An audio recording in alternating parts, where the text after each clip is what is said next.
하늘천입니다.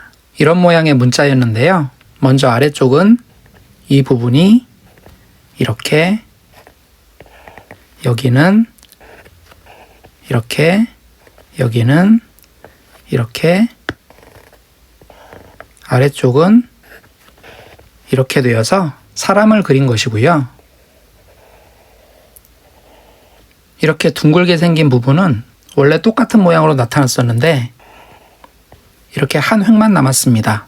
원래는 이렇게 다 그려져야지 맞겠죠. 그래서 이 부분은 둥근 하늘을 상징한다고 봅니다. 사람의 머리 위에 있는 것, 하늘의 뜻을 늘 인식하면서 살았던 고대인의 생각이 나타난 문자라고 여겨집니다. 풀초입니다. 이 문자는 이 위쪽의 부분만으로도 의미를 충분히 전달하는데 나중에 이 아래쪽이 더해진 것으로 봅니다. 이 아래쪽에 해당하는 문자는 이런 모양이었습니다.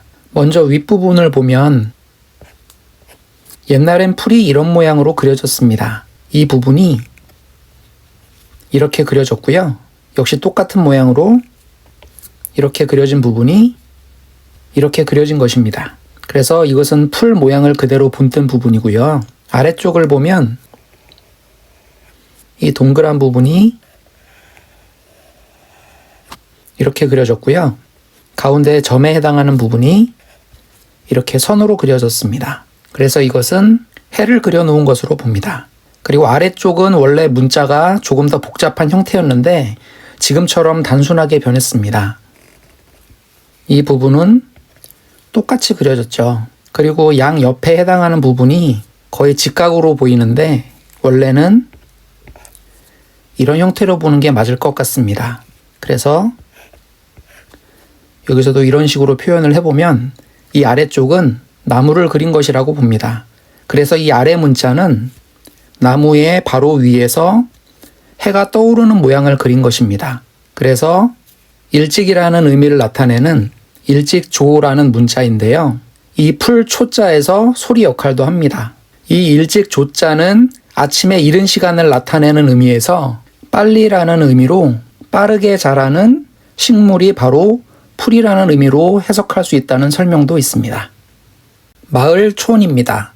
두 문자가 합쳐져서 만들어진 문자입니다. 왼쪽은 나무 목자이고요. 오른쪽은 마디촌자입니다. 각 문자의 옛 모습은 이런 모양이었습니다. 왼쪽의 나무 목자는 나무의 모양을 그대로 그려놓은 것인데요.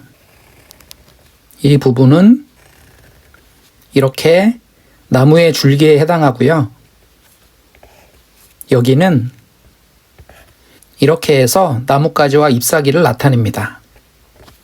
이 아랫부분은 이렇게 뿌리를 나타냅니다.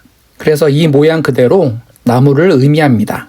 오른쪽 마디촌자는 손을 그린 것인데요. 여기는 이렇게, 여기는 이렇게 해서 손을 의미합니다. 그리고 이 부분은 이렇게 점으로 표현이 되어서 작은 부분을 나타냅니다. 손가락의 한 마디를 가리킵니다. 그래서 이 문자는 한 마디를 나타내는데요. 이것은 작다는 의미로도 볼 수 있습니다. 옛날에는 이렇게 마을이 있고 또 다른 마을이 있을 때 두 마을의 경계에 이렇게 나무를 심어서 구별을 했다고 합니다.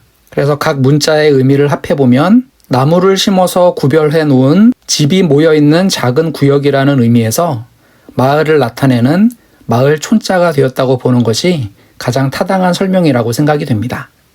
가을 추입니다. 두 문자가 합쳐져서 만들어졌습니다. 먼저 왼쪽은 벼화자입니다. 이런 모양으로 사용되던 문자고요. 오른쪽은 불화자인데 이런 모양으로 사용되었습니다. 먼저 벼화자를 보면 줄기 부분이 이렇게, 잎사귀는 이렇게, 뿌리는 이렇게, 벼 이삭은 이렇게 그려졌습니다. 그래서 문자 그대로 벼를 그려놓은 것입니다. 오른쪽 불화자는 이 부분이 이렇게, 이 부분이 이렇게 되어서 불을 나타냅니다. 그런데 이 가을 추자는 원래 이런 모양이었다고 합니다.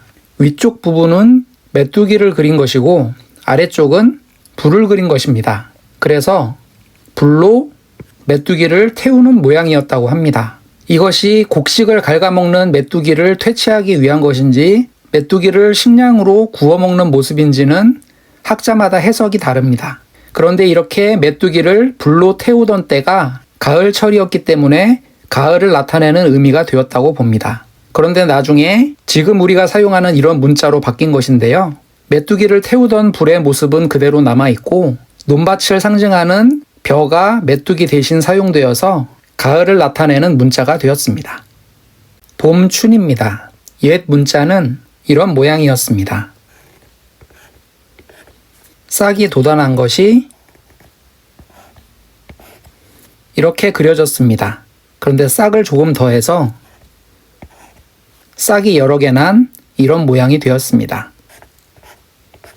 이 부분도 싹을 그린 것인데 이런 모양이 되었습니다. 이 부분도 역시 싹을 그린 것이라고 보는데 이렇게 나타났다고 봅니다.